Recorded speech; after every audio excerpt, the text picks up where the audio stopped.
Bueno, buenas tardes a todos y a todas.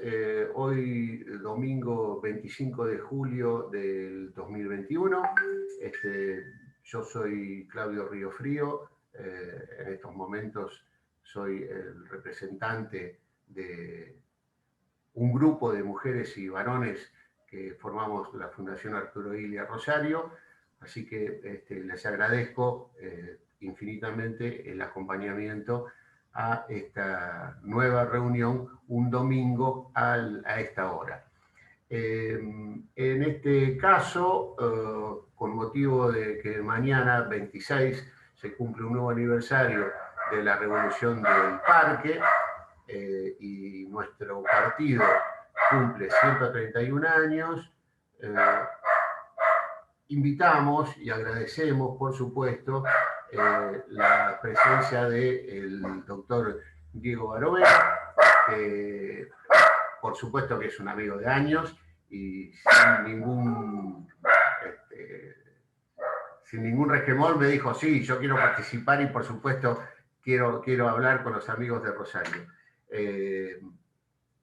Y a esta reunión se suma la coorganización y la invitación que tan gentilmente los amigos, los correligionarios de la Juventud Radical de la provincia de Santa Fe, como así también los amigos y correligionarios y correligionarias, por supuesto, del departamental Rosario de la Unión Cívica Radical, nos acompañan. Así que yo les voy a dar la bienvenida a Leo Estacaferro, que es el presidente del Comité Provincia de la Unión Cívica Radical, luego al amigo del Comité Departamental Rosario, y luego vamos a dar al comienzo con las palabras de Diego Barbero.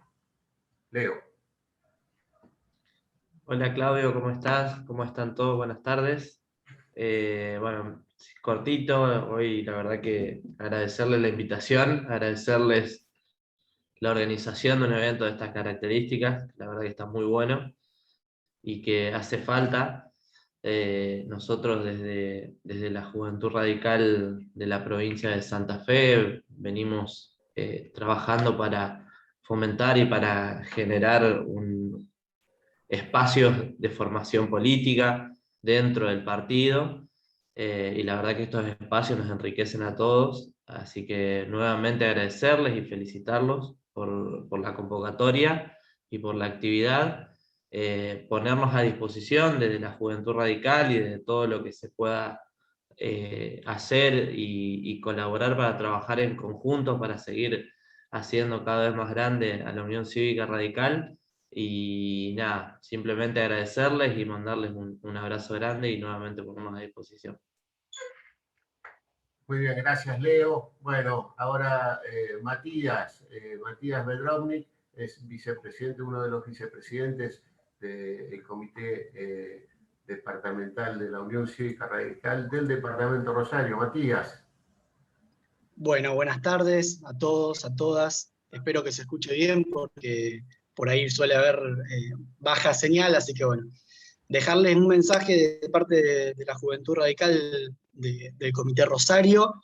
Primero que nada, Claudio, a Ramiro, agradecerles por la invitación y por la organización de una charla, de un encuentro entre radicales que obviamente nos sirve siempre para seguir formándonos, para seguir aprendiendo, y en este caso al disertante estrella, una persona que tuve el gusto de escucharlo en algunas oportunidades y de quien se puede aprender muchísimo. Así que es un gran aporte para todas y todos los que estamos acá presentes, de un tema que sin duda nos convoca y que nos importa a todos y todas los radicales que hoy en día estamos trabajando por un radicalismo mucho más unido. Un poco lo decía Leo anteriormente, de nuestra parte ponernos a disposición, que la Fundación sepa que siempre que nos necesite vamos a estar, y agradecerles nuevamente por esta convocatoria, por la invitación y también por la organización de esta actividad. Les dejo un saludo y un abrazo muy grande y espero que podamos disfrutarla al máximo. Gracias, Matías. Bien, vamos a presentar formalmente, sin ladridos, si se puede, la charla de hoy. Hoy nos acompaña Diego Alberto Barovero. Diego es un gran amigo, es presidente del Instituto Nacional Irigoyeniano, es abogado, docente, historiador, y lo hemos convocado desde la Fundación Arturo Illia Rosario para hablar sobre la revolución. Hay un amigo en común, el negro Vázquez, Enrique Vázquez, que siempre fogonea de que los radicales no dicen que somos o que son de origen revolucionario, que les parece que tienen vergüenza en decir que nacieron de una revolución. Y lo hemos escuchado, mi estimado Diego, a Vázquez diciendo verdades. Y bueno, entonces se nos ocurrió, más allá de hablar de la revolución del 90, de los muertos que puso la Unión Cívica Radical en cada revolución, y no solo la del 90, sino la del 93, la del 5, la del 32.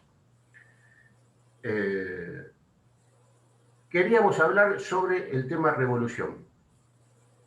Y después, con algunas preguntas que seguramente van a ver, ¿seguimos siendo revolucionarios en el siglo XXI? Diego Barovero, gracias. Estás en la palabra. Bueno, muchas gracias. Buenas tardes y buenas casi noches, ¿no? Buenas noches.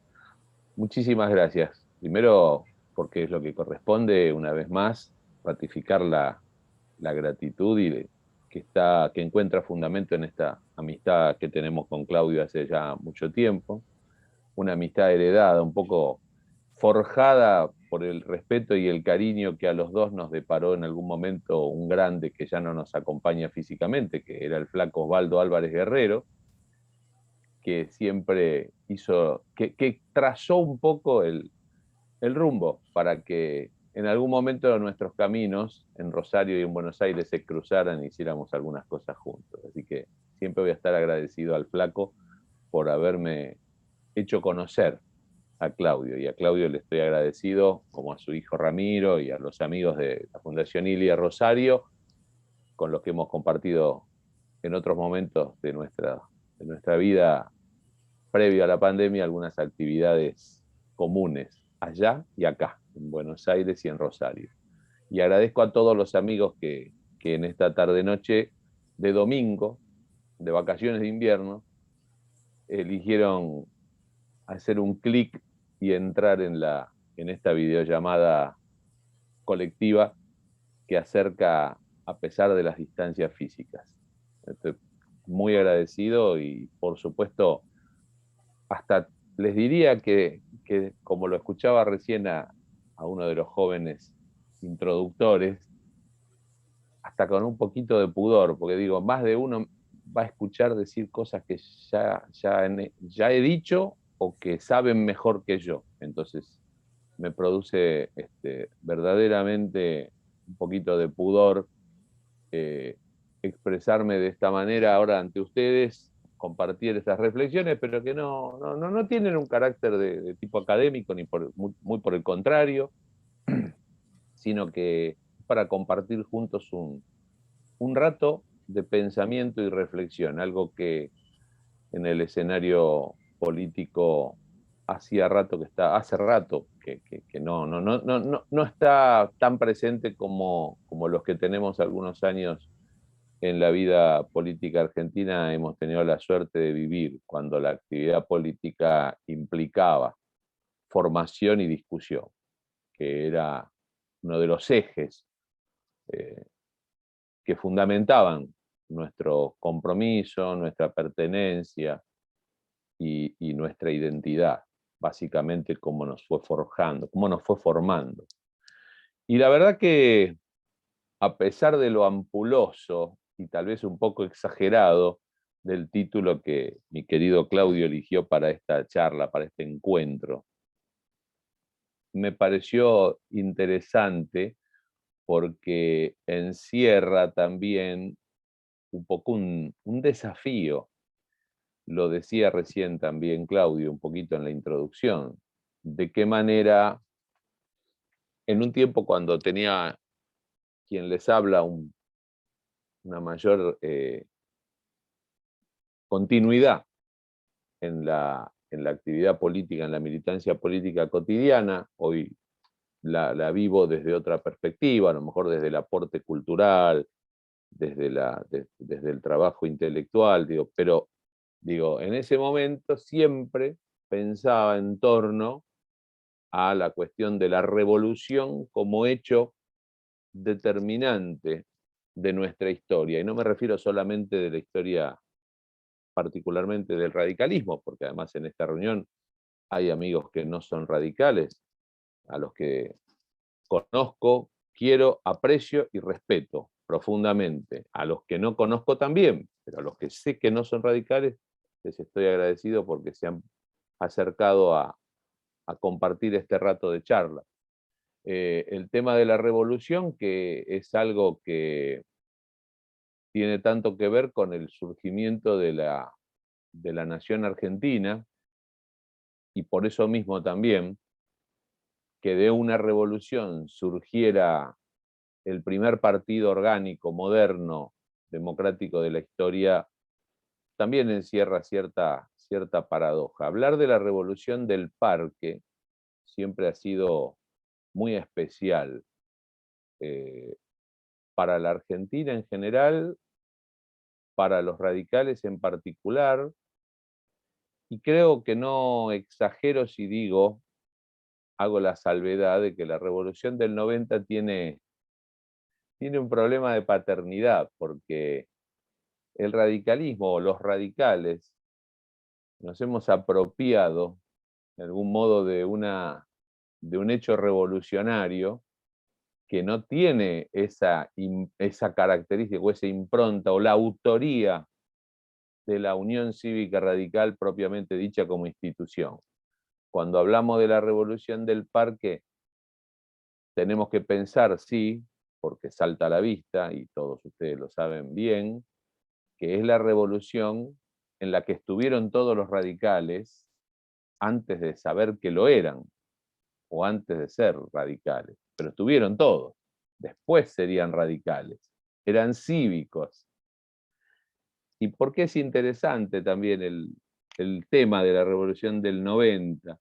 Porque un poco la historia de nuestro país y la historia de nuestra democracia está jalonada por una concatenación de hechos revolucionarios, a veces demasiado separados en el tiempo. No hubo una sola revolución. Fijémonos, cuando hablamos de la Revolución Francesa hablamos de una sola.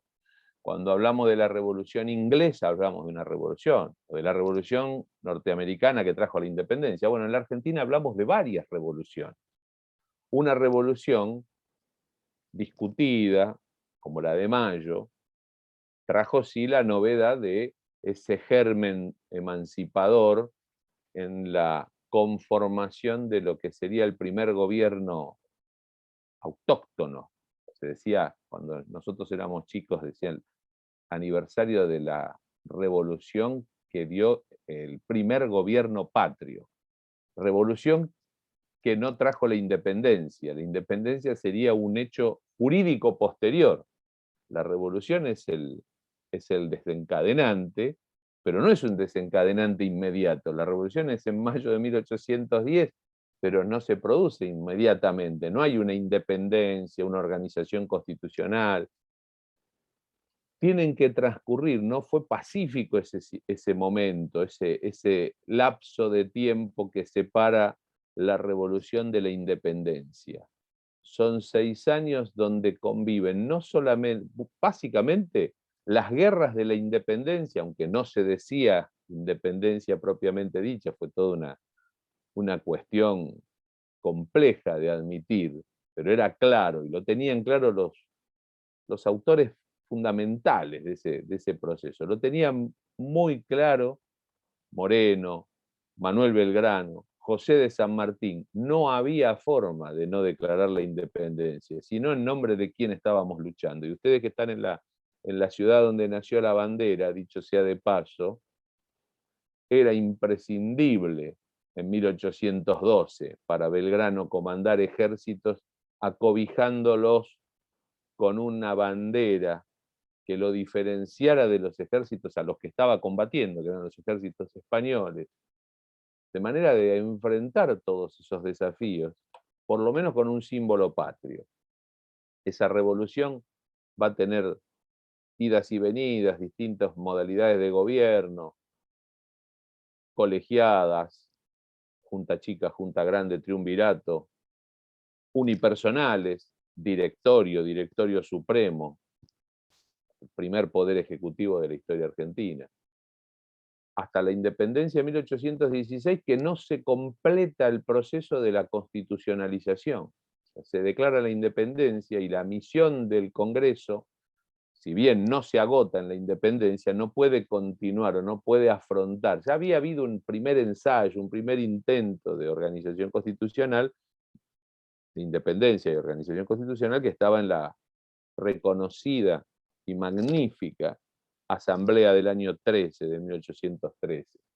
Pero aún con el consenso de nuestros patriotas en torno a la independencia, subsistían las diferencias y las dificultades en determinar cuál era el derrotero en cuanto a la organización de la forma de gobierno y a la organización del Estado.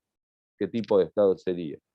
La forma de gobierno, porque nos encontramos en pleno siglo XIX, después de la caída de Napoleón y la restauración del absolutismo monárquico prácticamente en toda Europa, cuando el único exponente relativamente exitoso, pero muy moderno, muy nuevo, de modelo republicano de gobierno era el de los Estados Unidos de Norteamérica. El espejo en el que se miraban aquellos hombres públicos, donde se habían formado, lo que leían, los lugares, los países que conocían, estaban gobernados por monarquías. Sí, en torno a qué tipo de monarquía, porque evidentemente la monarquía absoluta estaba dando susurras, aunque le costó mucho terminar, y dejó saldos muy luctuosos en todo el mundo, las monarquías absolutas. Entonces acá nuestros patriotas hablaban de las monarquías temperadas, o las monarquías limitadas por una constitución que le diera un marco en el cual el soberano también tuviese el contexto de la división de poderes, la aparición de los parlamentos o los congresos, según el tipo de Estado que se había elegido. Y entonces, en torno a eso, esas discusiones que se saldan recién 10 años después de la Revolución de 1810, porque la Constitución de 1820 todavía dejaba abierta la puerta a que esta nueva nación, esta nueva y gloriosa nación que decía el himno de Vicente López y Planes, tuviese todavía la posibilidad de ser gobernada por un monarca, empresa en la cual estuvieron involucrados casi todos nuestros grandes hombres públicos, y eso no los hace peores. A veces esta manía de interpretar los hechos históricos en clave actual, descontextualizando, nos hace, pero ¿cómo? Pensaban en una monarquía acá, en un rey acá en América. Bueno, no, era el signo de los tiempos. Eso recién en 1824, el segundo congreso que adquiere, digamos, volumen constituyente, que dicta una constitución que también fracasa, obviamente, ya por lo menos tenía resuelta la cuestión de la forma de gobierno. Ya se hablaba de la república con división de poderes, donde el pueblo es el soberano, pero persiste, y le va a pasar por otros tantos lustros, un cuarto de siglo más, la lucha en torno a la definición de la forma de Estado federal, la lucha de los estados autónomos, la autonomía o no de las provincias, o la formación de un Estado centralista y unitario. Y en esto se nos van 25 años, 30 años más de luchas. Pasamos por por la etapa del predominio y dictadura de Rosas, de nombre federal, pero claramente de inclinaciones más autoritarias y unitarias y centralistas que la proclamada federación. Y para cuando la caída de Rosas trae ineludiblemente el modelo de organización constitucional que se da en 1853, merced a los pactos que Urquiza, vencedor de Caseros y líder federal, antiguo aliado de Rosas, adquiere acuerdos con los representantes provinciales, adquieren el compromiso de formar una confederación, que así decía la Constitución originaria, ¿no es cierto? Constitución de la Confederación Argentina. Y eso va a durar un poquito porque va a estallar la relación con Buenos Aires. Buenos Aires va a tener a través del tiempo una relación tensa, permanente con el resto de la federación, con el resto del país. Así como fue el Buenos Aires la sede del chispazo inicial de la independencia, que no fue tal, sino que fue esa emancipación sin definir, Buenos Aires va a ser resistente al poder nacional, al poder al Estado federal en su conjunto varias veces, va a defender su autonomía, va a defender su puerto, va a defender su aduana, se va a resistir, va a ser vencido por las armas, varios años después, en la segunda batalla de Cepeda, y va a firmar el Pacto de Unión Nacional el 11 de noviembre de 1859 en San José de Flores, que por entonces no era un barrio de la capital, sino un pueblo de la provincia de Buenos Aires, y allí va a empezar otra historia, va a empezar la historia de la unidad nacional en torno a una constitución donde Buenos Aires va a hacer valer su potencia, su preeminencia, va a hacer respetar algunos derechos que pretendía conservar, algunas prerrogativas que pretendió conservar y que sintió abrogadas por la Constitución inicial del 53, y completa el proceso constitucional de 1853 en 1860.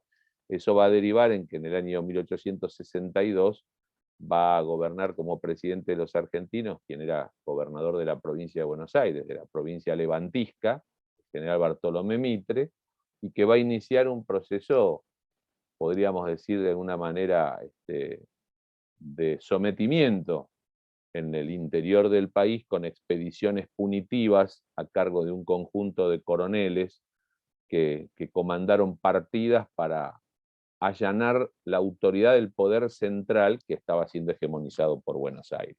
Esos combates contra el Chacho Peñalosa, contra Felipe Varela, contra los caudillos federales, va a tener al país sumido por varios años en combates que recién en 1870 van a empezar a morigerarse pero va a cobrarse una víctima ilustre, última y final, pero muy ilustre, de una gran jerarquía, que era precisamente la figura de Urquiza, que es asesinado por una partida inspirada por López Jordán, el caudillo entrerriano, que lo hace asesinar en su palacio de San José en un episodio dramático. Le va a costar que le pongan precio a la cabeza, que el presidente Sarmiento, ya terminada la presidencia de Mitre, Sarmiento va a insistir fundamentalmente con la construcción de ese Estado nacional, fuerte, moderno, sólido, dotándolo de elementos. Estaba todo por hacerse. Y Sarmiento pensaba en perspectiva 100 años para adelante. Hizo lo que pudo con lo que tenía en ese momento. Lo va a suceder Nicolás Avellaneda. Y lo que va a quedar latente ahí es el conflicto en torno a la cuestión de la sede del gobierno federal. La cuestión capital. La cuestión capital que fue tantas veces discutida, que era la ciudad que era anfitriona del gobierno central, pero que al mismo tiempo era la capital natural del Estado provincial de Buenos Aires, o sea, era la doble capital, y en una capital donde residían dos autoridades de tanto poder como el gobernador de la provincia de Buenos Aires, la más fuerte, y el presidente. En algún momento ese esa situación iba a tener que hacer eclosión. Y eso se ve en revoluciones constantes, se ve en 1874, cuando el general Mitre otra vez va a levantarse contra el Estado Nacional, en contra de la presidencia de Nicolás Avellaneda, que es el sucesor de Domingo Faustino Sarmiento. Y esa misma provincia se va a volver a levantar y yo lo cuento de esta manera, pero que han sido episodios de nuestra historia dramáticos. Sangre, miles de muertos, o sea, pobreza, las consecuencias de esas guerras civiles que empezaron siendo entre unitarios y federales y que después siguieron siendo entre Buenos Aires y el interior o entre facciones, fue dejando jirones de la vida nacional. Fue dramático todo el proceso. Yo lo sintetizo de alguna manera porque además ustedes lo conocen perfectamente. Decía, a la revolución del 74 de Buenos Aires contra el presidente Avellaneda le sigue otra revolución en 1880, que es la revolución que pretende imponer no solamente la sucesión del presidente, porque el que tenía aspiraciones presidenciales era nada menos que el gobernador de Buenos Aires, Carlos Tejedor, sino que también era la provincia que se resistía a perder su capital natural, su capital histórica. Y la derrota de Buenos Aires en el 80 le trae esa consecuencia, ser desmembrada, ser descabezada la provincia de Buenos Aires, perdiendo esa ciudad extraordinaria, con toda su historia, con todo ese poderío real y simbólico, que había sido sede de un virreinato, que había sido la sede de la revolución de 1810, y que era la capital de esa provincia, que pasaba a ser federalizada y convertida en capital del Estado Federal. Esa es la revolución del 80, cuyas consecuencias son estas que estamos comentando, pero que siguen dejando sin resolver, y estamos desde 1810, han transcurrido ya 7 décadas, sigue quedando sin resolver una cuestión central, que tiene que ver con la definición de la forma de gobierno que estableció la Constitución, que es el fundamento de legitimidad de los gobiernos republicanos. Fundamento que estaba claramente entendido, que era el sufragio. El tema es cómo se sufragaba, porque se sufragaba en este país desde los primeros episodios, desde los años 20 del siglo XIX. ¿En qué condiciones se sufragaba? ¿De qué manera? ¿Cómo era el sufragio? ¿Era libre? ¿Era público? ¿Era sujeto de presiones, de intervención de los poderes o de intervención del que tenía más recursos, más plata, más armas? Contra eso, contra ese estado de cosas que se había naturalizado de alguna manera, entonces mejor prescindir de ese sufragio. Entonces mejor ir al acuerdo, mejor ir a la rosca, mejor ir a la trenza, mejor la elección canónica. ¿A quién le importa lo que iba a decir una elección? Cada presidente elegía a su sucesor.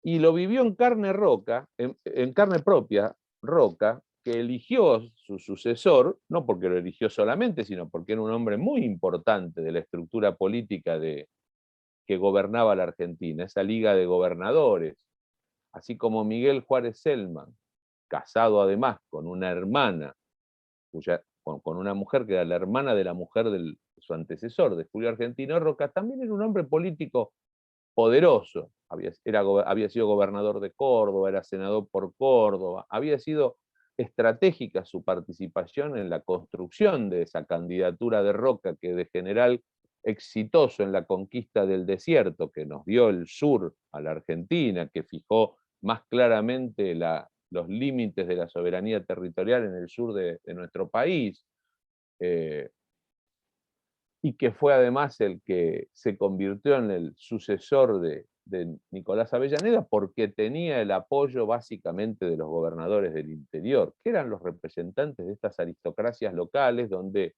el sufragio ya era una cuestión prácticamente decorativa. Y cuando lo sucede Juárez Celman a Roca, le pasa a Roca lo que a lo mejor Roca no se imaginó. Juárez Selman empezó a trabajar su propia sucesión, una constitución sabia como la nuestra, había ido recogiendo la historia política argentina de décadas. Entonces esa constitución se curaba en salud, prohibía la reelección presidencial, porque había habido un gobernador que había ejercido los poderes y potestades casi presidenciales, como Juan Manuel de Rosas, que se había hecho reelegir sucesivamente varios periodos por la legislatura, otorgándose la suma del poder público y las facultades extraordinarias. Algo que está catalogado por nuestra Constitución como delito de lesa patria, ¿no es cierto? Delito de traición a la patria. Lo dice la Constitución, como prohibía la reelección el artículo 77. Entonces todo presidente elegía a su sucesor con la esperanza de volver. Y Juárez Selman se había puesto a construir una sucesión en base a un coprovinciano suyo, prestigioso, joven, dinámico, que va a tener una vida política muy extensa en nuestro país. Tiene un libro maravilloso que se llama Mis primeros 80 años. Me refiero a Ramón J. Cárcano, que no era senador, no era gobernador, no era ministro, era director de Correos y Telégrafos. Hoy podría parecer una tontería, pero en 1890, Correos y Telégrafos era como ser el dueño de todos los canales de televisión, de todos los diarios y dueño de Internet. Era un Jeff Bezos de ese momento. Eso era Ramón J. Cárcano, el director de Correos. El modo de comunicación de nuestro país sin importar las distancias. Ese era el candidato oficial que estaban pensando que sucediera a Miguel Juárez Selman. Y eso produce una reacción, la reacción ciudadana de aquellos jóvenes muchachos que eran casi todos ellos egresados del Colegio Nacional de Buenos Aires, eran alumnos de la Facultad de Derecho de la Universidad de Buenos Aires, o ya habían egresado de sus carreras, y eran lo más granado de esa juventud ilustrada, aristocrática en muchos aspectos, pero también idealista, que son los que se nuclean en un movimiento primero de características exclusivamente juveniles, la Unión Cívica de la Juventud, que el 1 de septiembre de 1889 hacen un gran acto en el Jardín Florida, que es donde sacan de su voluntario exilio político, de su ostracismo político, a un viejo líder, no era tan viejo, pero en ese entonces la gente de 50 años ya era considerada muy, muy grande. Hoy nos ofenderíamos los cincuentones si nos dicen viejos. Y lo fueron a buscar a Leandro Alem, que había sido el que combatió en solitario en la legislatura bonaerense contra la federalización de Buenos Aires durante varias sesiones, en unos discursos que son una maravilla desde el punto de vista jurídico, doctrinariamente hablando. Ahí está condensada una doctrina constitucional federal brillante del diputado Leandro N. Alem, que es quien va y habla ante esos jóvenes a los que inspira, y los inspira, y esos jóvenes, pero nada es mágico ni nada es solamente producto de un solo hecho. Era el líder que esa juventud necesitaba, sin lugar a dudas, pero esa juventud tenía, en esa juventud entre la que estaba Marcelo Torcuato de Alvear, Tomás Le Breton, Ángel Gallardo, personajes que van a tener una vida política pública muy larga, muy rica, pero necesitaban ese líder y esa Unión Cívica de la Juventud que vino a reclamar moral administrativa, defensa del derecho del sufragio, gobierno constitucional, estaban reclamando lo que estaba previsto en la Constitución Nacional y de lo que habían hablado nuestros hombres públicos desde 1810, en la Asamblea del año 13, en la Constitución en la Constituyente del 20 y del 24, las doctrinas de Manuel Dorrego, eso estaban reclamando. Y conforman ese movimiento, primero juvenil, que luego va a ir condensando y concitando la adhesión de los hombres públicos que no estaban en el oficialismo en la República. Fueron confluyendo allí todos los opositores, todos aquellos que tenían algún agravio que expresar frente al estado de cosas que se vivía en el 90.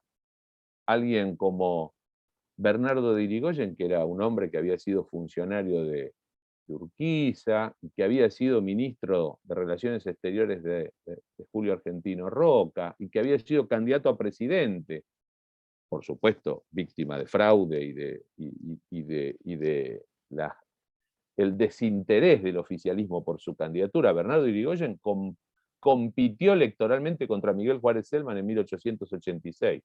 Y confluyeron los católicos que defendían el vínculo clerical que había ido perdiendo el Estado argentino con la incorporación de su legislación civil de avanzada, y estaban los viejos autonomistas, y ya había muerto Alsina, y estaban los mitristas, porque estaba Bartolomé Mitre allí, y siempre tenía algún agravio que expresar don Bartolo, que estaba presente en la vida argentina desde los tiempos de Rosas, un exiliado, combatiente, luego gobernador de Buenos Aires, luego presidente, pero que va a ser un protagonista de la vida política argentina por varias décadas más, hasta su muerte ya entrado el siglo XX. Y está Alem, y está otra figura a la que siempre hago un alto para mencionar, porque creo que representa, además de Alem, de las mejores tradiciones que podemos reivindicar, que era Aristóbulo del Valle. Aristóbulo del Valle era senador nacional, en ese Senado donde todos los senadores eran oficialistas, el único que alzaba la voz en contra de las emisiones clandestinas, de los negociados, del desapoderamiento del Estado, del festival de bonos, del endeudamiento público. El que levantaba la voz era Aristóbulo del Valle. Y no era casualidad, porque Aristóbulo del Valle se había formado al lado de otro gigante, de Domingo Faustino Sarmiento, con quien había trabajado, a quien respetaba, con quien se había formado y por cuya candidatura frustrada de 1879-80 también había trabajado. Esa amistad venía desde mucho tiempo, venía de los tiempos del Partido Republicano, donde se habían conocido con Alem, con Roque Sáenz Peña, y que sin embargo fue una expresión de una especie de proto-radicalismo, ¿no? El pensamiento del Partido Republicano, si lo tomamos y lo vemos hoy, es básicamente la doctrina política de la Unión Cívica Radical, que todavía no nació a la vida institucional. Por eso digo, en el 90 lo que pasa es que confluyen varios sectores con un programa regenerador de las instituciones argentinas, basada básicamente, fundamentalmente, en el derecho del sufragio, la organización de la república, la división de poderes, el federalismo, la moral administrativa. Todo eso va a ser obra de ese primer partido que fue, en un comienzo, Unión Cívica, porque era una unión de las tendencias ciudadanas que estaban en la Argentina bregando por los derechos y que se oponían a la situación del oficialismo, a la política situacionista del oficialismo, y que termina confluyendo en un episodio revolucionario. Y acá hago un alto para hablar de la revolución en sí misma, no porque vaya a contar los episodios, pero bueno, la revolución dura 3 días, pero la revolución, lejos de lo que se suele pensar, revolución es un hecho violento, la revolución está en la ley moral de las sociedades, escribió Hipólito Yrigoyen. Y en esa revolución del 90 lo que se buscaba y lo que encontramos quienes hemos estado trabajando tanto tiempo en eso, encontramos que están los puntos de contacto con la revolución de 1810 y con toda una trayectoria principista e institucional que tenía que confluir de alguna manera. No se había completado el proceso de organización y constitucionalización nacional. Faltaba lo relativo a la democratización del Estado, a la forma de gobierno. Y hago un alto porque también quiero referirme a algo que con su extraordinaria capacidad literaria, todos hemos admirado siempre los poemas y los cuentos de Borges, pero tiene por ahí escrito Borges algo, hablando de otra cosa diferente, de una revolución radical de las de los años 30, en un momento dice: la patriada, que no se debe confundir con el cuartelazo, prudente operación comercial de éxito seguro. La revolución de 1890, está claro que no fue un cuartelazo, porque hubo una intervención militar conducida por una conducción política civil. Fracasa militarmente la revolución del 90. Duran 3 días los combates, hay un armisticio para enterrar a los muertos, para atender a los heridos, pero esa revolución es el germen, así como la de 1810 fue el germen de la independencia, es el germen de la democracia, es el germen de los principios que después, algunos meses más tarde, sin entrar en detalles respecto de qué pasa, si Mitre acuerda con Roca, sin entrar en detalles podemos decir que esos principios que marcó el manifiesto de la Revolución del 90, manifiesto al pueblo firmado por Leandro Alem como presidente, son los mismos principios que después le van a dar carnadura al primer partido político moderno de la Argentina, que nace entre junio y julio de 1891, es decir, hace 130 años, que es la Unión Cívica Radical. La revolución va a ser una herramienta que la Unión Cívica Radical como partido va a jugar un par de veces más a lo largo de la historia.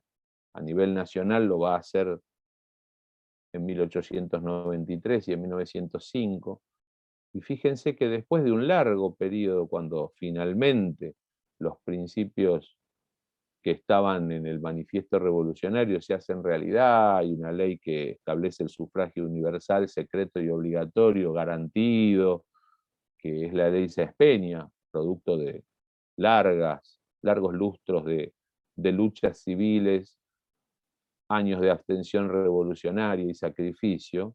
Cuando la democracia se hace realidad y se hace patente durante los gobiernos de Hipólito Yrigoyen y Marcelo Torcuato de Alvear, un golpe de Estado que pone fin a esa etapa feliz de república, democracia, libertad y justicia social. Un golpe de Estado pone fin a eso y le dice revolución, la revolución de 1930. Y se abre ahí un periodo oscuro de la historia argentina, un periodo donde el hecho de fuerza estaba por encima del derecho. Y las dictaduras fueron ampliando además cada vez más su duración, el tiempo que duraban, las condiciones mediante las cuales limitaban el ejercicio del sufragio al pueblo, ya sea a través del fraude, ya sea a través de la proscripción. Lo va a hacer o lo van a hacer distintas dictaduras durante medio siglo más. Felizmente puso fin a ese periodo oscuro de decadencia institucional, la restauración democrática de 1983, encabezada por el presidente Raúl Alfonsín. Pero decía que esa revolución del 30, o mal llamada revolución, podríamos decirle contrarrevolución, porque de lo que se trataba era de hacer involucionar la estructura jurídica de la Argentina, las instituciones políticas de la democracia, convertirlas en un tinglado de las aspiraciones de intereses ajenos a lo nacional. Tuvo respuestas, y las respuestas fueron las revoluciones radicales. Claudio, cuando me presentó hace un rato, hizo alusión a la del 32, pero hay que hablar de la del 31, de la del 32, son los episodios de la década del 30 en los cuales la rebeldía de la Unión Cívica Radical se pone de manifiesto a través de gestos de hidalguía, de enormes sacrificios. Uno de ellos, el paso de los libros, respecto del cual Jorge Luis Borges le pidió a Jauretche prologarlo, ese poema, que comienza con esas palabras que les leí recién, ¿no es cierto? Diferenciando a la patriada con respecto al cuartelazo, ¿no? El cuartelazo, si hay algo que no era la revolución del 90 y las revoluciones radicales, no eran cuartelazos, eran revoluciones. Alguna vez, y por eso acepté que Claudio le pusiera ese título a esta charla, no quiero hacerlo demasiado largo para no ser tan palangana, alguna vez con otro amigo, Roberto Corne, con el que militamos juntos muchos años en la Juventud Radical, primero en la Franja, después en la Juventud Radical, cuando discutíamos en en algunos espacios, en los frentes como el Frente Estudiantil o en el Frente Barrial, discutíamos con los amigos de la izquierda, más de una vez. Decíamos, de revolución en la Argentina podemos hablar los radicales. La izquierda no nos puede contar la revolución a los radicales. Los radicales nacimos de la revolución, como decía Claudio recién, recordando al querido negro Enrique Vázquez. Los radicales nacemos de una revolución, pero como consecuencia de revoluciones anteriores, de las revoluciones que dieron origen a la nación argentina, la de 1810, y que también hicimos revoluciones para concretar el proceso de constitucionalización que estaba previsto en el artículo 1 de la Constitución, pero que era letra muerta, la forma de gobierno republicana, representativa y federal, y para combatir a las dictaduras.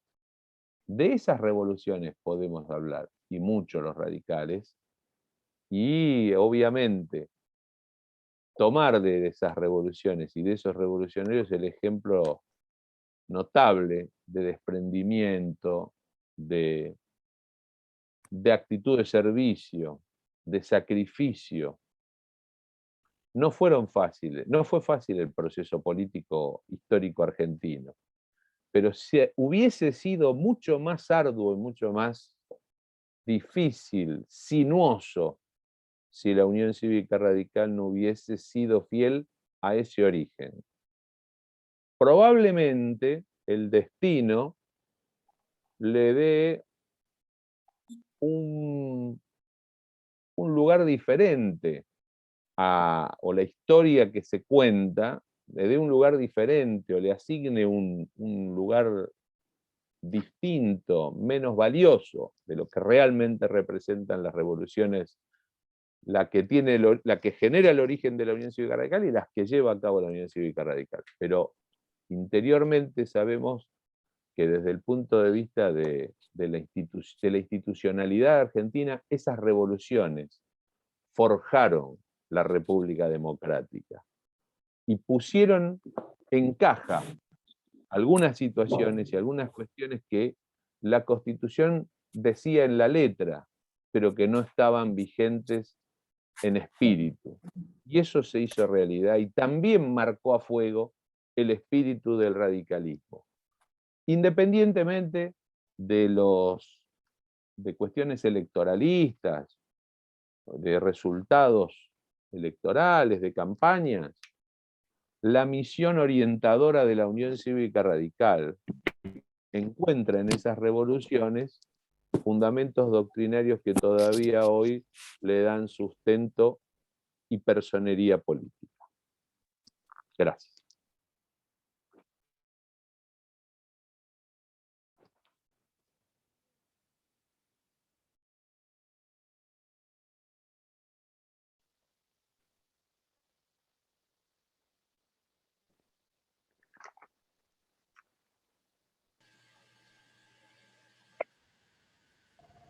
Está muteado, Claudio, estás en silencio.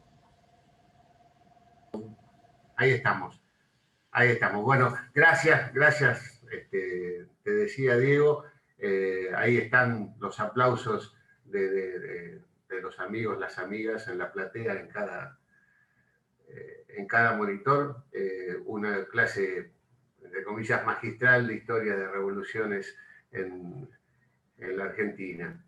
Y viniendo a lo que es el hoy, y en esta reunión de clave radical,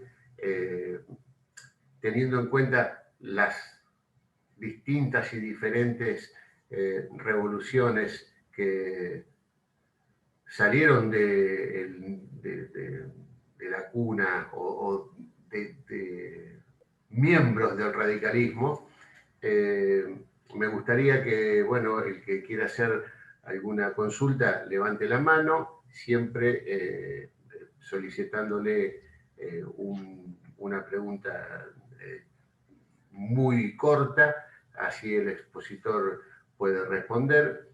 Y yo comienzo con una de ellas. El espíritu revolucionario de aquellos radicales del siglo XIX o del siglo XX. Nosotros los radicales del XXI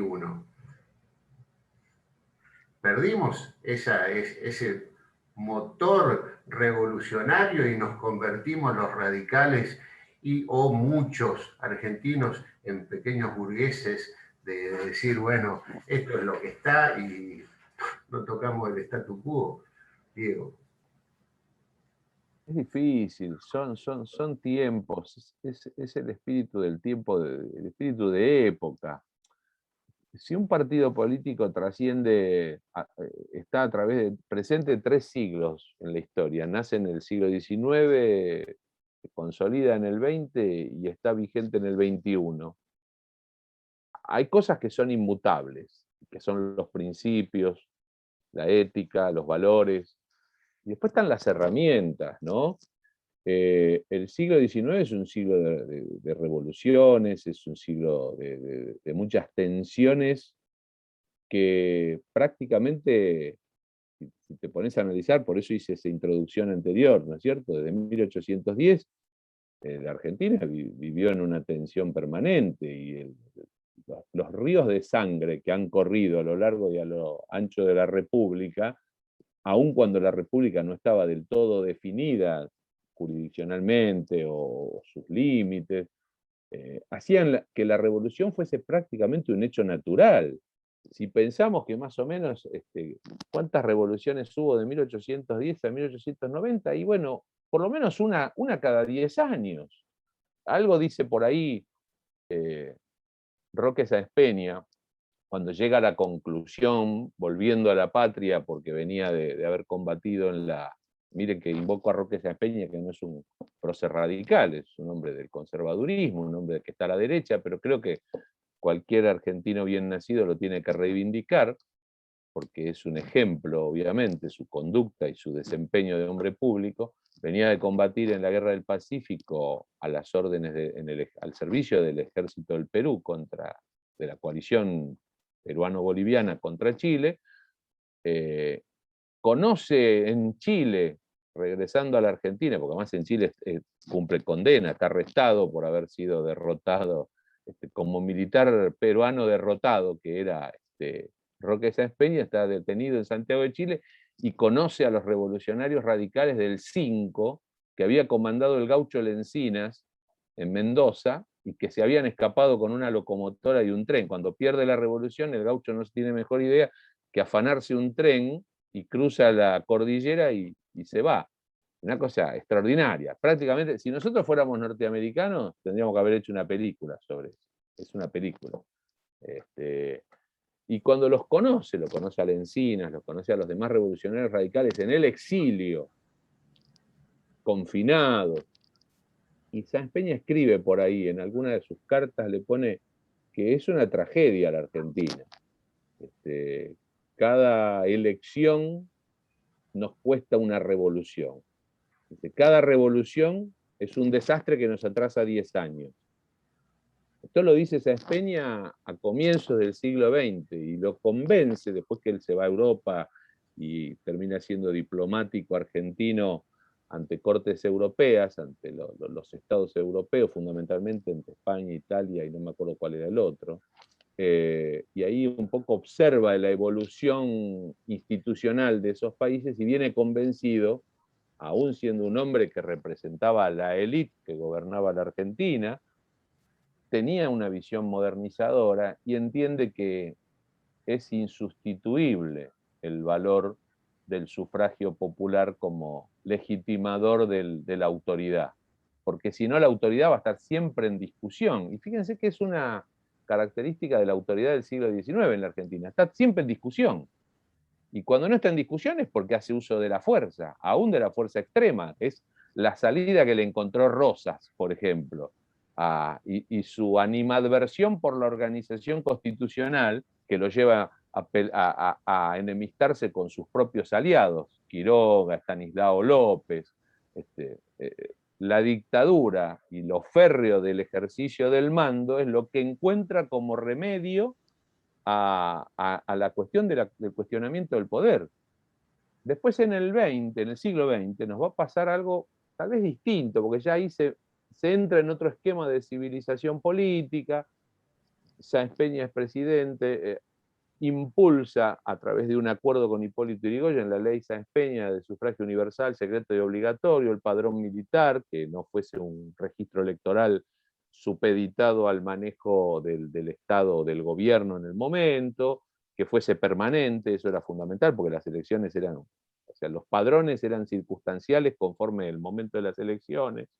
Y ahí se abre una época de 15 años, 20 años de cierta normalidad o cierta paz interna, que pone fin el golpe del 30, insisto en referirme al golpe del 30 porque es el hecho que yo considero, puedo estar equivocado, y no coincidirán los investigadores, los historiadores profesionales, los académicos, los especialistas, considerarán otros, el momento de la bisagra de la decadencia argentina, de la decadencia institucional y política, es el 30.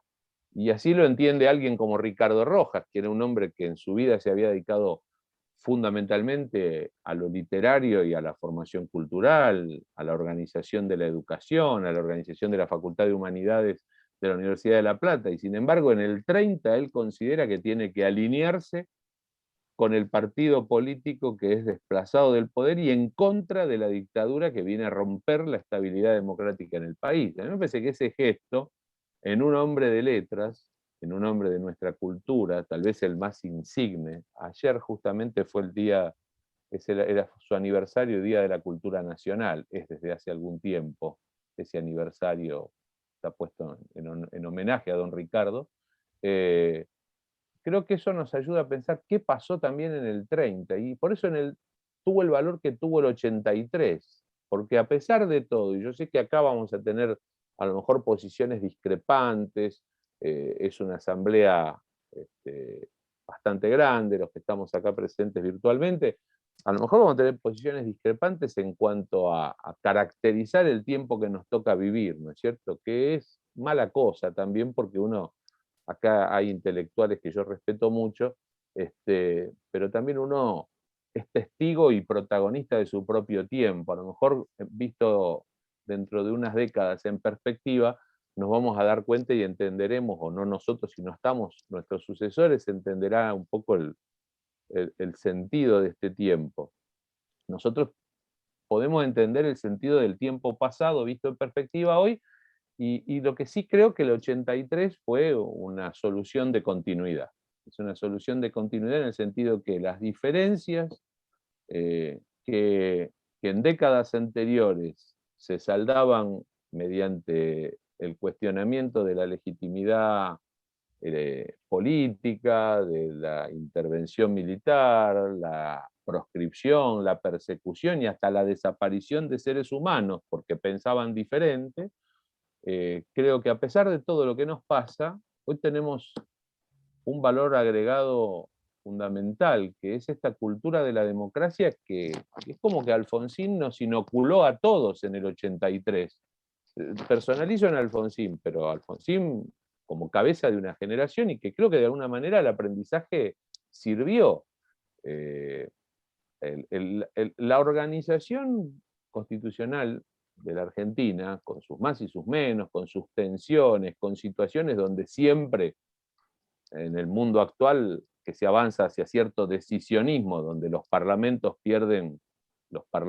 y los órganos colegiados pierden posiciones frente a los ejecutivos, que son unipersonales, siempre pasó además, por otra parte, me parece que lo que está sobreentendido es el valor de la convivencia política, aunque haya ruido en el ambiente, y bienvenido sea que haya ruido en el ambiente. Si hay ruido, pero el silencio sería peor, porque en el silencio está el peligro de la olla a presión, que es lo que le pasó a muchos gobernantes que durante un tiempo pensaban que habían resuelto o que le habían encontrado la manija a la pelota y que después les terminaba estallando la bomba en la cara, porque en algún momento pasaba lo que pasó. Rosas los tuvo a todos bajo la bota durante unas cuantas décadas, y en Caseros al primer tiro se tuvo que rajar. Sabía por qué se tenía que rajar, porque lo hubieran colgado, porque el destino era ese en el siglo XIX. Te colgaban, te cortaban la cabeza y dejaban la cabeza en una pica en la plaza. ¿Qué le hubiera pasado a Rosa si no se iba a cultivar rabanitos a Southampton?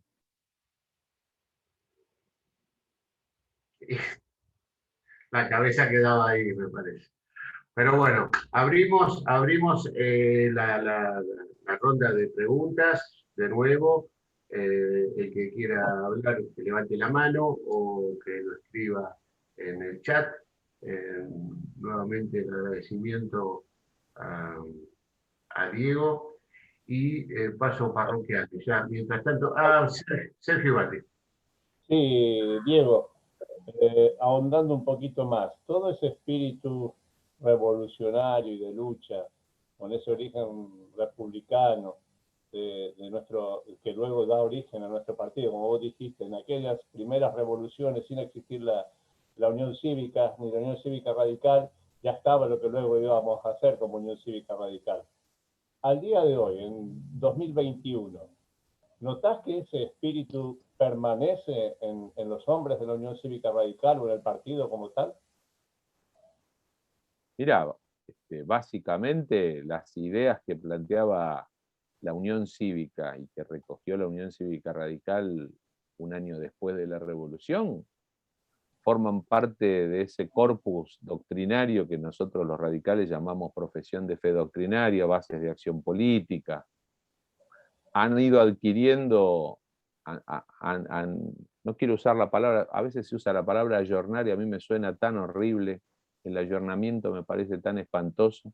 Han ido adquiriendo modificaciones que se incorporan con la evolución del tiempo.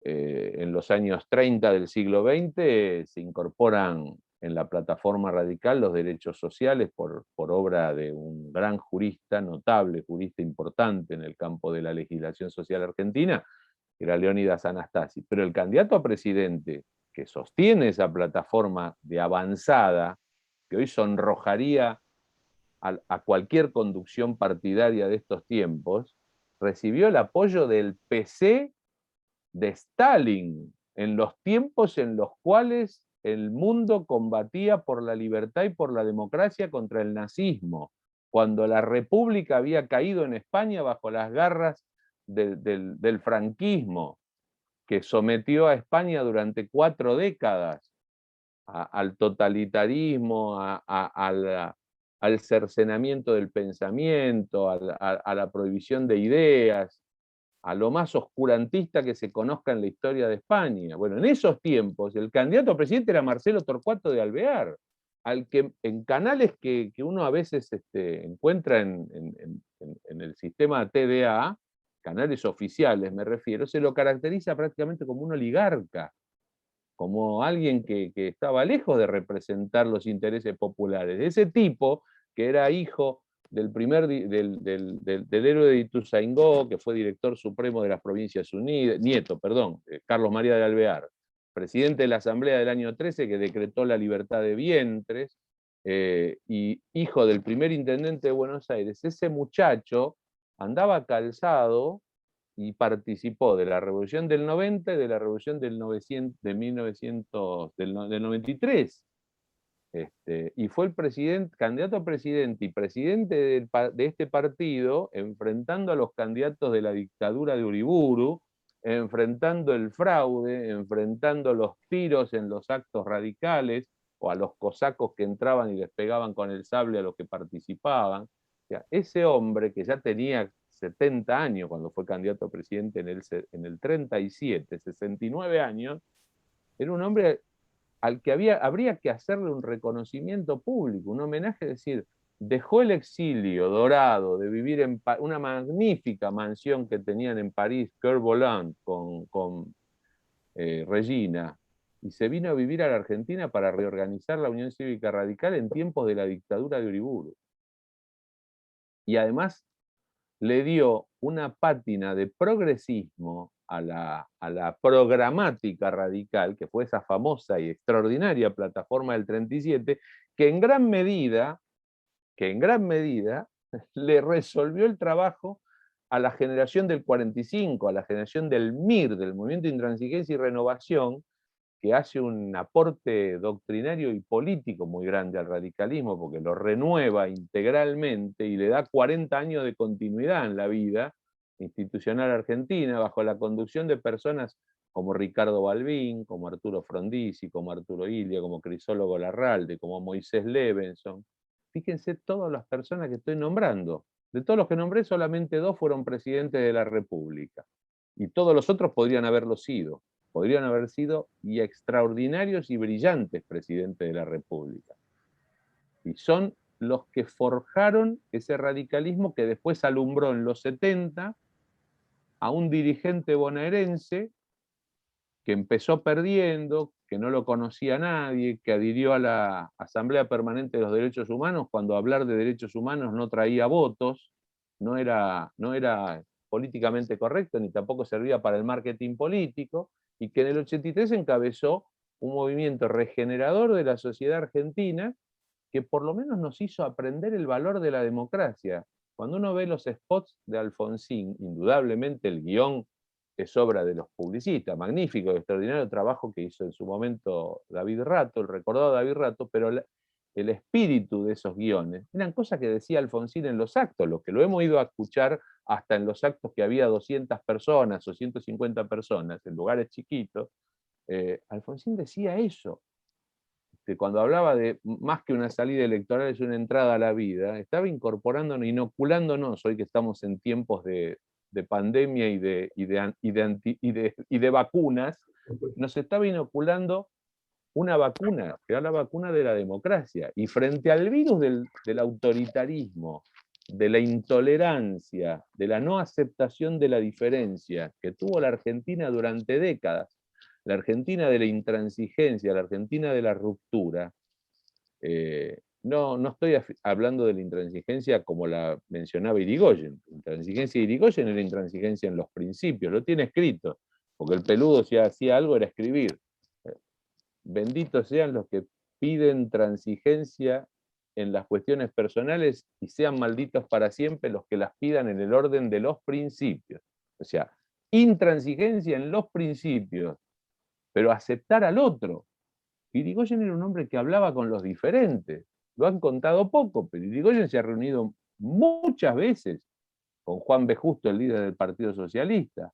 Se reunía, no necesitaba hacer un acuerdo secreto, se reunía por cuestiones.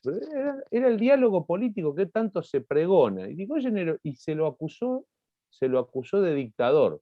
Hay que repasar los diarios del año 30 para ver las cosas que se escribía del presidente de la República, cómo se iba mellando su prestigio, diciendo que estaba senil, que estaba loco, que era autoritario, que era totalitario, que era asesino. Eso era un presidente constitucional de la República, y que consideraba que el diario tenía el derecho de escribir lo que quisiera. Como dice mi amiga que está presente acá, y la veo a Mónica Almada, dice, lo que está bien y lo que está mal está mal.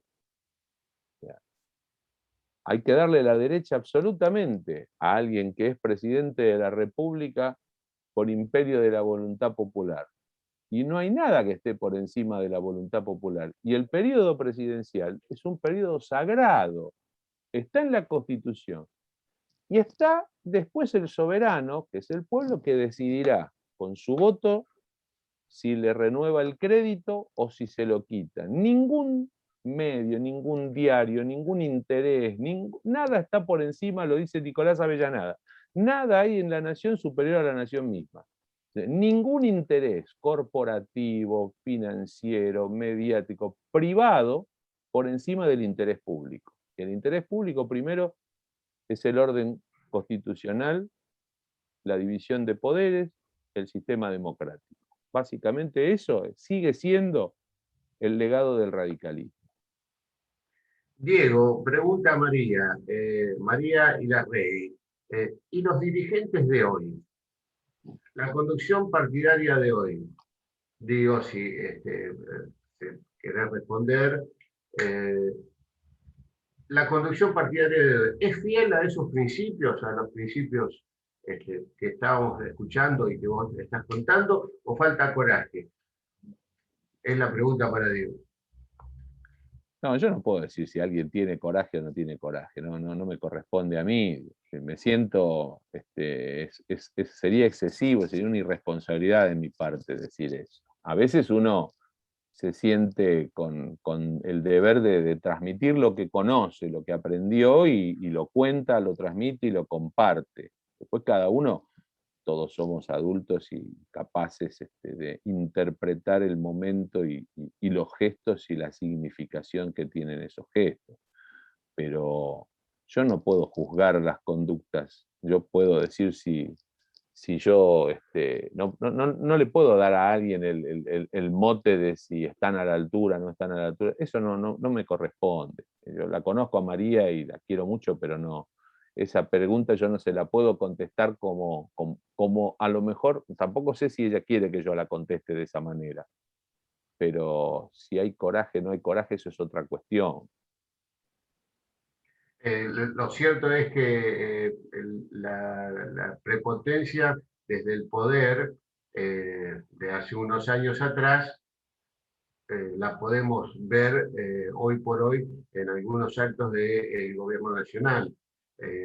Y el no pensar como otro o como uno, también vemos cuestiones desde gobiernos nacionales, provinciales, una diferencia muy marcada para con lo que es la conducta democrática, por lo menos que tenemos algunos radicales.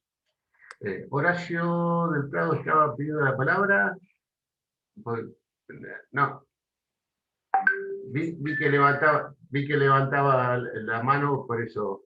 Bueno, alguien. Gracias, Horacio. Alguien que Grande, quiera. Horacio, un maestro del periodismo argentino, un amigo querido. Gracias, Horacio, por estar en esta charla. Bueno, muchas gracias por acompañarnos, Horacio. ¿Alguien que quiera hacer una consulta más? Fernando levantó la mano. Vamos. Fernando Barbieri. ¿Qué tal? Bueno, buena exposición, felicitaciones primero. Y la pregunta concreta sería si hoy día no haría falta tal vez que la Unión Cívica Radical lidere algo más amplio, porque está claro que no alcanza, algo similar a lo que fue la Unión Cívica, donde estaban todos, como usted bien nombró, desde Mitre hasta el propio Alvear, para tratar de contraponer un poco más de freno, si se quiere, de límites a este gobierno nacional que tiene rasgos muy autoritarios y que se extrapola también en muchas veces en las provincias, sobre todo en las provincias del norte, ¿no? Yo creo que no se pueden usar comparaciones históricas de si habría que hacer lo que se hizo hace 100 o 200 años, ¿no? Es un poco difícil.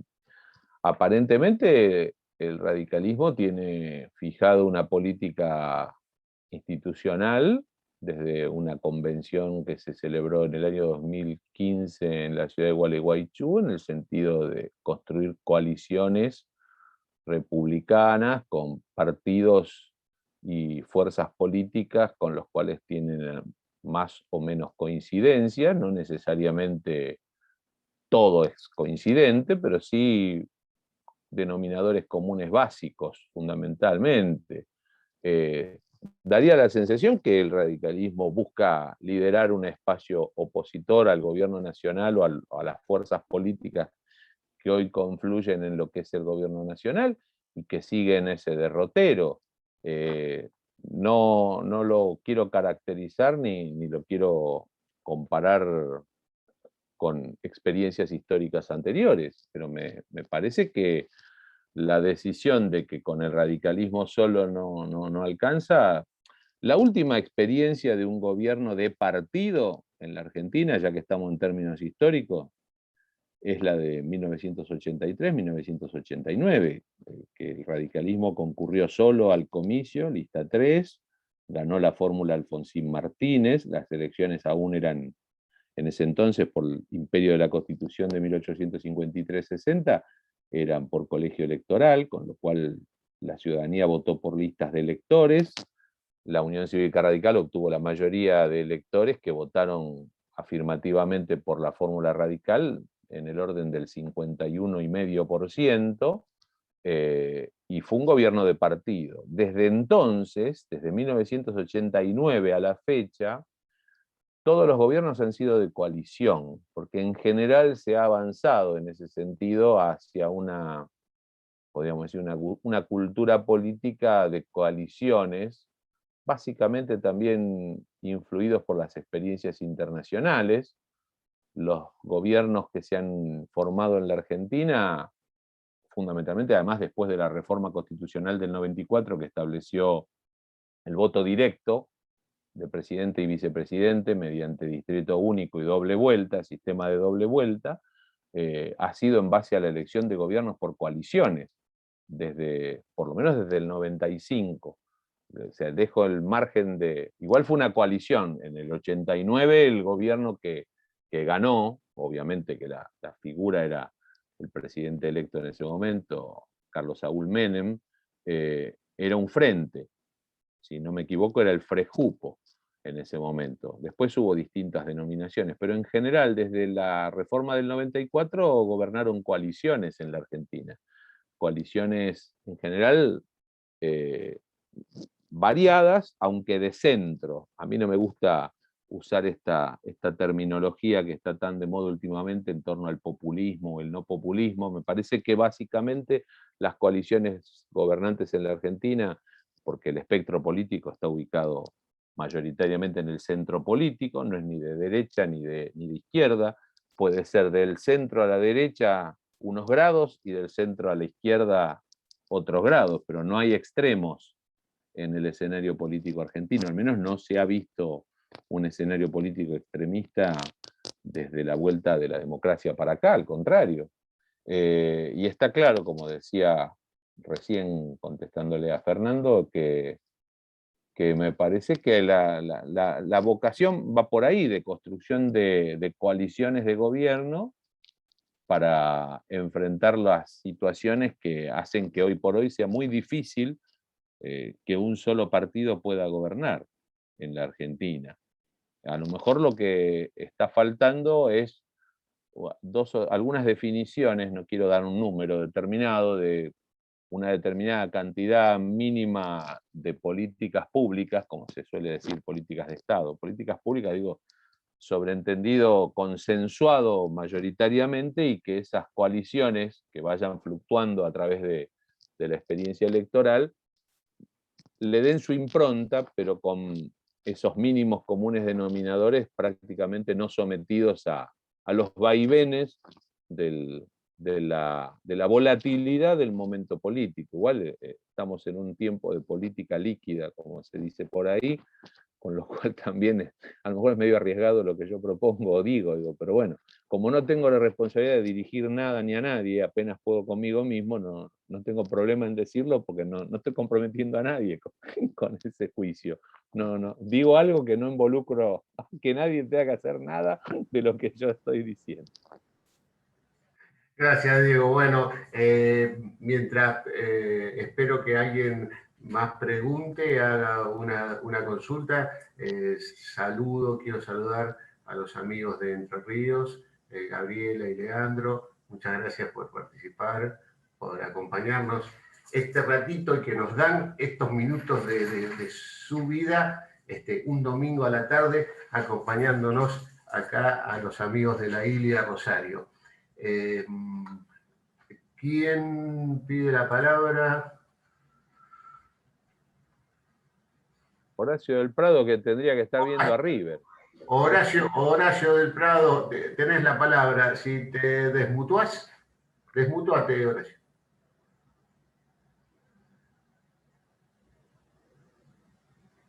El microfonito. Tenés que tildar donde dice silencio. Ahí lo encontré. Horacio. Ahí te escucho bárbaro. Ahora te silenciaste de nuevo, Horacio. A ver ahora. Ahora te escucho bárbaro. Ok. Bueno, no, esto es podría haber cortado para ver a River si no me hubiese interesado tanto lo que escuché. Esa es la clave. Quiero poner una pregunta a riesgo de incinerarme por naif, por ingenuo. Pero siguiendo el hilo de lo que relataste, lo que explicaste, Diego, quiero saber si es muy naif pensar, utópico o tonto, pensar en una alianza o no sé qué, cuándo pueda, si es posible o no, o es una cosa de unión nacional, en el sentido en que Maquiavelo escribía sobre Italia, o Gramsci después recoge de Maquiavelo. ¿Es muy sonso pensar que debería haber un acuerdo o algo por el estilo? No, al contrario, Horacio, al contrario. Yo pienso muy parecido a lo que vos estás diciendo, porque creo que de alguna manera la tradición política argentina, a la que nos referimos durante una parte de la charla y de este intercambio, fue injusto cuando hice una alusión al 83 sin mencionar el 72-73, porque creo que en el 72-73 se resolvió una contradicción que había dominado el escenario político argentino, que era el combate sin cuartel peronismo-antiperonismo. Y creo que el gesto de don Ricardo Balbín, de quien se cumplen este año 40 años de su muerte, de ir al encuentro de Perón, creo que de alguna manera resolvió con antelación del 83 al 83, resolvió esa dicotomía que consumió décadas de energía argentina, digamos. No alcanzó porque no se pudo hacer, porque no le dio el corazón a Perón, Perón se murió temprano, Balbín lo sobrevivió unos pocos años más, pero ya estábamos en una otra, la última, afortunadamente, dictadura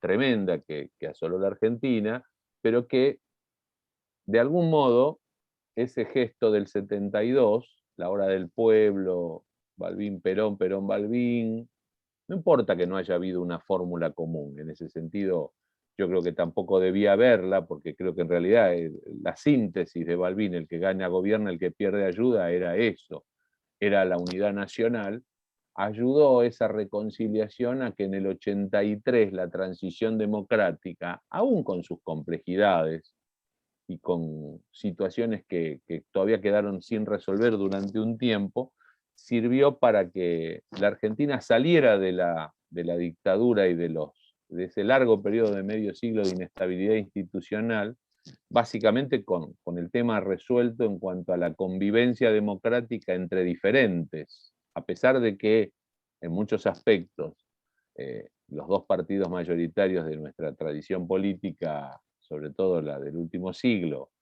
comparten algunos valores que tienen que ver con lo nacional, con lo popular, son dos fuerzas políticas diferentes que, al menos que representan sociológicamente dos colectivos que no son tan parecidos, aunque piensen parecidos en muchas cosas, les cuesta reconocer que son muy parecidos.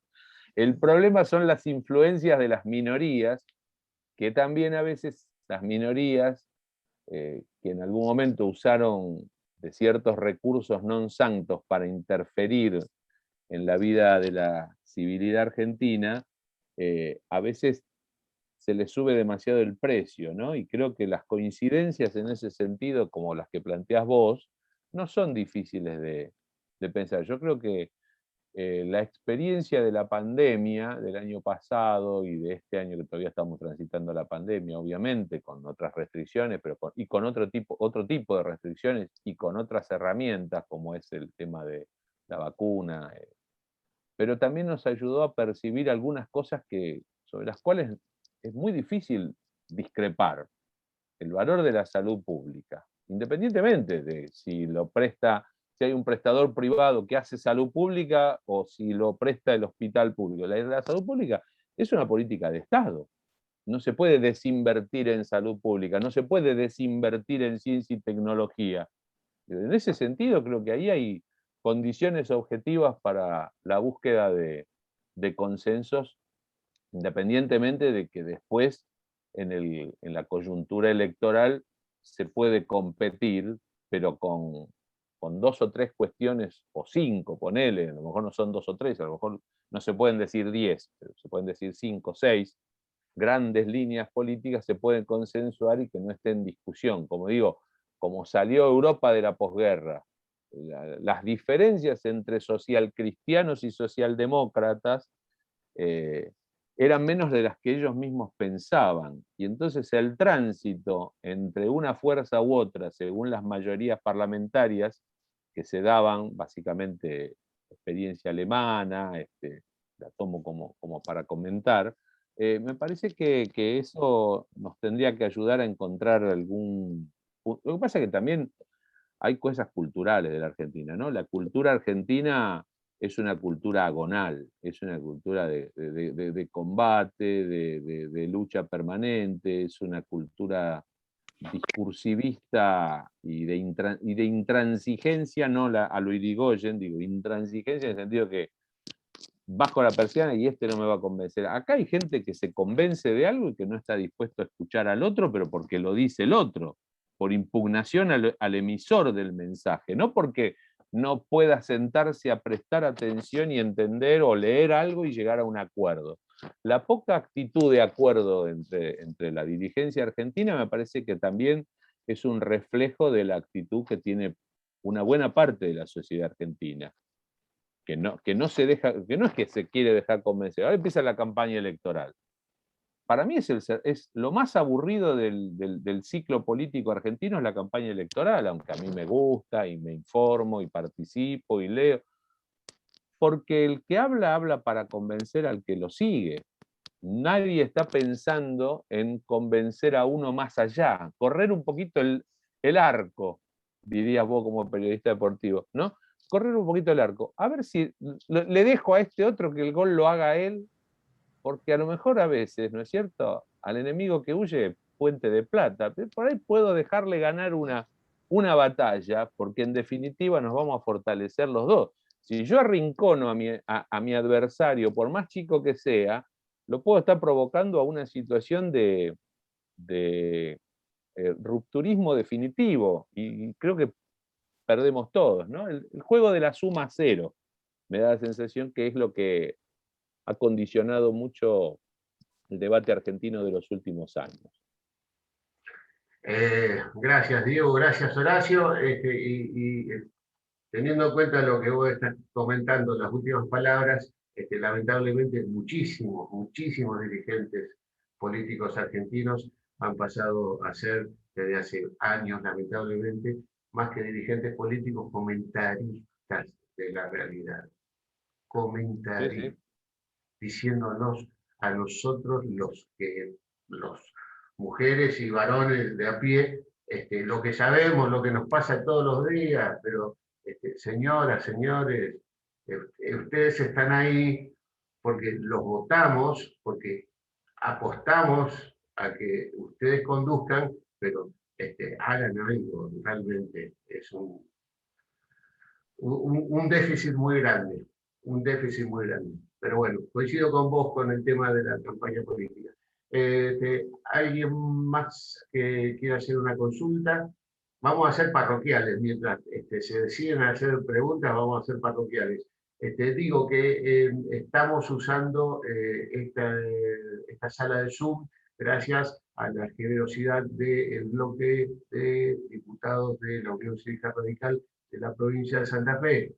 Así que vaya un abrazo y un saludo a la gente del bloque radical.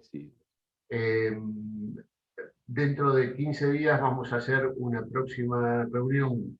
Estén atentos ahí a las redes sociales, que casi siempre se enteran por ellas mismas. Lo vamos a invitar, ya nomás le digo, lo vamos a convocar al diputado nacional actual, otro amigo, Kedglas, Fabio Kedglas, Diego. Va a hablar sobre... un amigo.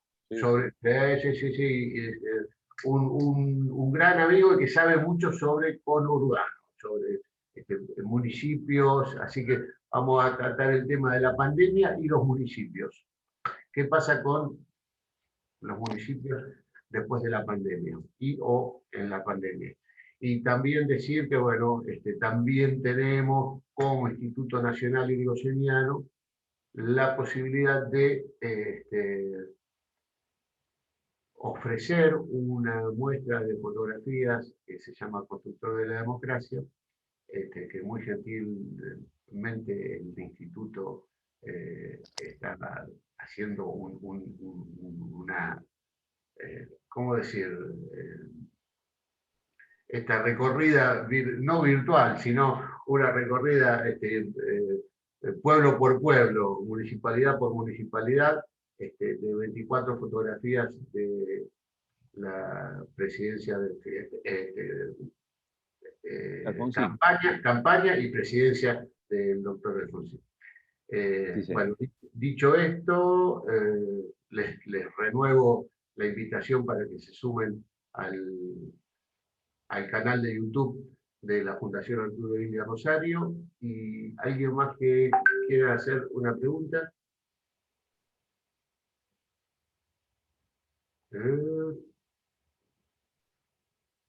Bueno, Sergio. No, ya creo que ya podemos estar dando. A ver, ahí entró algo en el chat. No, felicitaciones de todos los correligionarios que están participando. María Berroni, sí, excelente disertación y muchas gracias por el espacio. Es una amiga de Chaco. Bueno, de nuevo, el agradecimiento a la gente de Entre Ríos, de Chaco, de Provincia de Buenos Aires, de Ciudad de Buenos Aires, de la ciudad de Santa Fe, de Villa Constitución. Bueno, somos federales, Barovero. Pedro Mauley Larranda de Chascomús, también excelente charla, deja saludos. Gran amigo. Bueno, si les parece, si no hay más preguntas, de nuevo el agradecimiento por el acompañamiento en el día de hoy, por estos minutos que nos dan, y como hacemos siempre, después del último agradecimiento, muchas gracias, Diego, por la predisposición, por esta charla. Realmente te agradezco como representante de la FAI Rosario que nos hayas acompañado, y como hacemos siempre, desmutuamos, y el que quiera saludar con voz y manitos, nos vemos en la próxima reunión. Muchísimas gracias. Gracias a ustedes. Gracias, Claudio querido. Gracias a todos.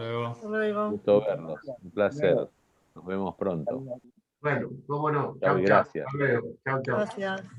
Gracias. Chao Gabriela, chao Horacio, chao Mónica. Chao. Gracias. Chao Leo querido, Ignacio querido. Muy bueno. Leandro desde Villa Elisa. Exacto. Sí. Un abrazo. Muy bien, bueno. Sergio, Ignacio, Ramiro, muchas gracias, como siempre. María, Emiliano, Jorge, Mami, Correa, Diego, Lilian, Julio Genesini, el gran Julio Genesini, como siempre. Un abrazo a Julio. Por supuesto. Estamos recordando que una de las últimas veces que nos estuvimos juntos, estábamos en La Plata, en la Convención de La Plata. Sí, claro. Juntamente con vos, claro. Una gran... 2017. En el 17, exactamente. Cuando el doctor Sapia queda como presidente de la Convención. Exacto, la elección del doctor Sapia. Exactamente. Bueno, muchísimas gracias. Gracias por la invitación, a disposición cuando haga falta. Les mando un gran cariño. Gracias. Y esto va a estar, este video va a estar la grabación a partir de mañana a la noche, entendemos. Cuando dispongan lo mandan. En el canal de YouTube de FAI Rosario o Fundación Arturo Illia Rosario. Chau. Felicitaciones y gracias. Chau.